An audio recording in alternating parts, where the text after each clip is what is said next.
Hello everyone, I'm Bill Hammond and I actually paid to see this. We spent the last month doing the annual Oscar Blitz, and I'm grateful for all the support you've given me during that time. It was beyond gratifying to see the view counts go up, and we had the single biggest increase of subscribers ever to this channel. Thank you all so much. It's the highlight of my year to celebrate all that's great about film. But now it's time to get back to the regular business of crapping on what looks to be the rock bottom of the industry. Yay! That's right, it is time once again for the worst trailer in the world. And for this month, I mean, did you really think it would be anything other than the Snow White remake?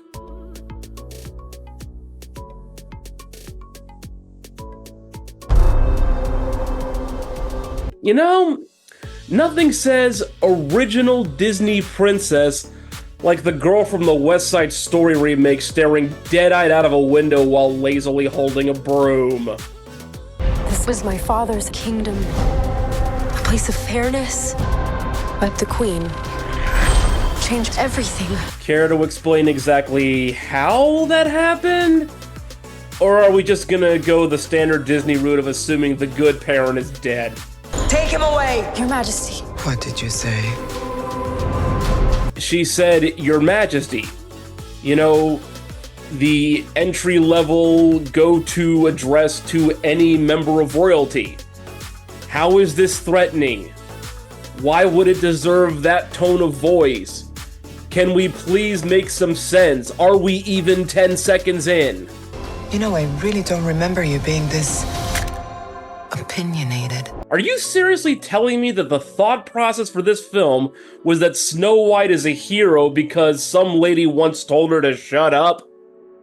Are we really going down the strong woman don't follow the rules lane of entry-level feminism here? Whew, boy. I mean woman, strong, independent woman! Who's strong, independent woman? Please don't cancel me. Magic mirror on the wall.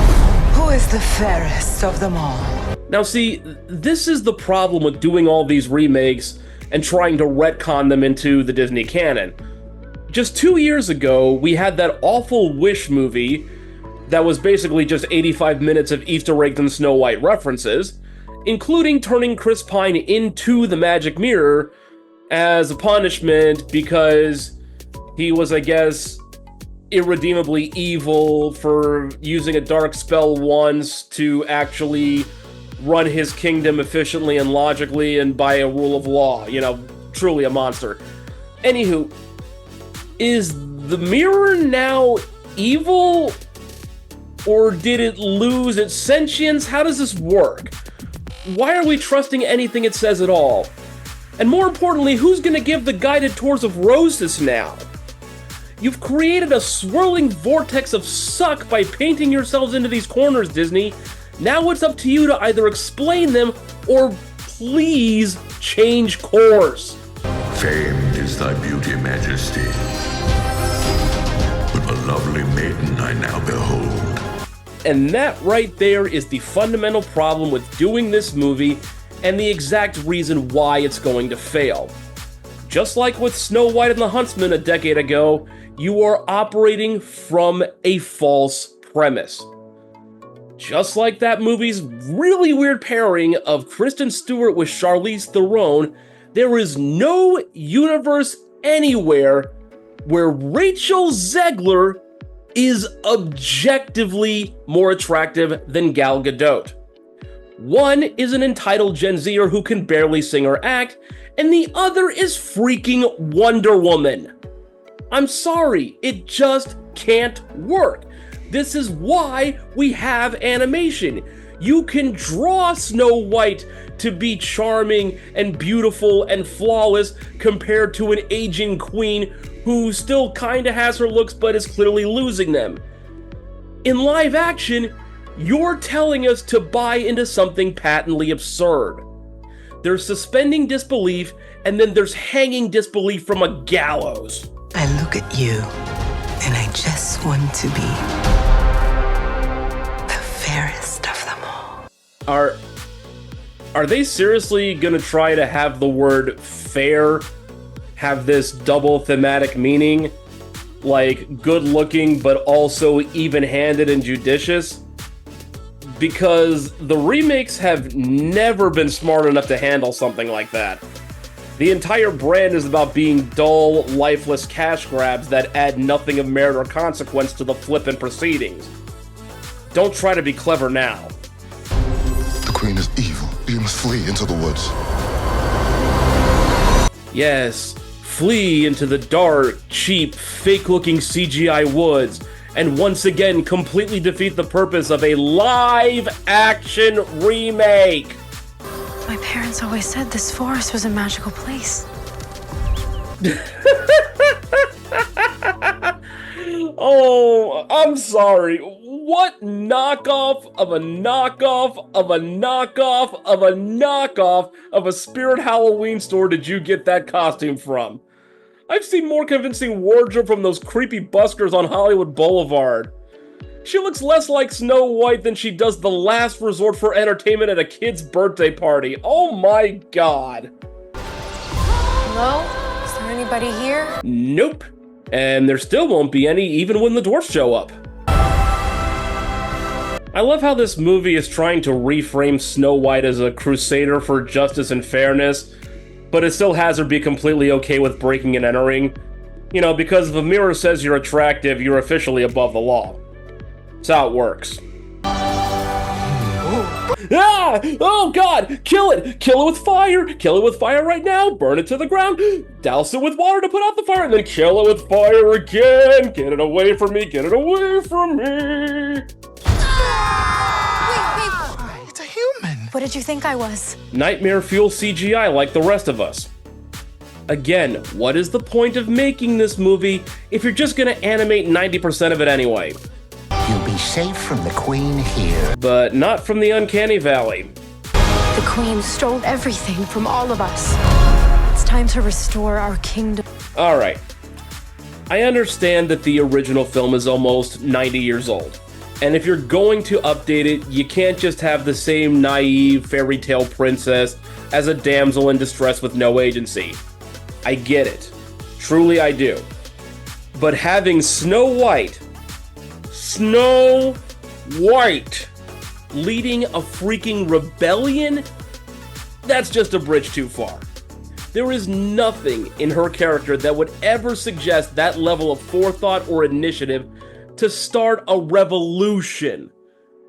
Is Disney seriously trying to turn her into some kind of Ellen Ripley or Sarah Connor level badass? Or did they just realize that they gave the live-action Mulan no personality at all and decided to try again with the next character they had in the chamber? The hell is going on here? Hoping somehow, somewhere. You know what was always missing from the original Snow White? The minecart scene from Temple of Doom. Find Snow White. Because Disney has clearly lost her. The girl I meant to. How kind of the wind to blow directly down into her face as she gets a new radio-friendly princess ballad no one asked for. Honestly, it's very considerate of the laws of physics and nature to suspend themselves for the sake of that shot. This is our kingdom, and now we're here to take it back. What a lovely thought. So, are you gonna institute democratic reforms? A progressive income tax? Universal health care? Oh, no. You just want the throne for yourself and nothing material will ever change. Cool. Cool. Cool. Did I frighten you? Still hotter than Zegler. Yes, boy. Affirmative. Don't you dare mess with that squirrel. He is from the streets, yo. I thought we were updating this movie. Why did we stop at 1984?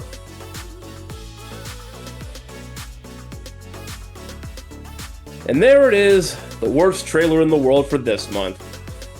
Look, I could go on and on about why these Disney remakes need to die, and I have. But there's something particularly egregious about doing Snow White.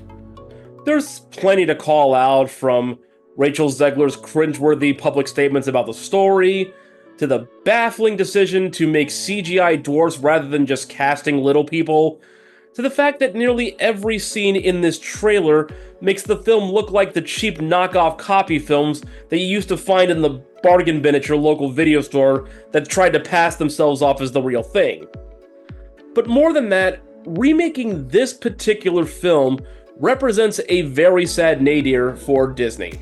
The original Snow White and the Seven Dwarfs was a groundbreaking cinematic achievement, the first ever animated feature. It changed the entire industry, creating a whole new art form and outlet for creative exploration. So how does the company that made it honor its legacy after Roy and Walt are long dead? By putting out a centennial celebration animated movie that's nothing but callbacks, and remaking the original into yet another bland, soulless, cheap-looking imitation of what was previously so treasured. Adding in the uprising subplot is just another symptom of the disease, as one of the biggest problems with all the remakes is that they rarely change anything, but when they do, it's just to add superfluous nonsense that doesn't advance the story or the characters, usually while cutting out the parts that actually mattered.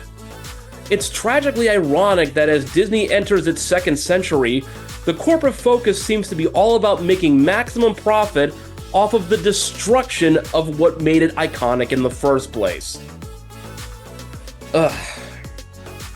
That's all for this month, folks. Keep it locked on the blog, actuallypaid.com, for more features and reviews. Please consider liking and subscribing if you made it this far and don't want to see me poisoned by fruit. And if you have any suggestions for a future preview to get the worst trailer treatment, hit me up in the comments down below. I'd love to hear from you. Until next time, everyone, I'm Bill Hammond. I actually paid to see this. You've created a swirly You've created a swirly. You have created my sophomore year of high school. And here is the fundamental problem with doing this movie and exactly why it will fail. I have to burp. Is Disney seriously trying to turn her into some kind of Ellen Ripley or Sarah Kina? Sarah Kina. She's not actually Sarah, just kind of Sarah. This is the BTRP Media Network.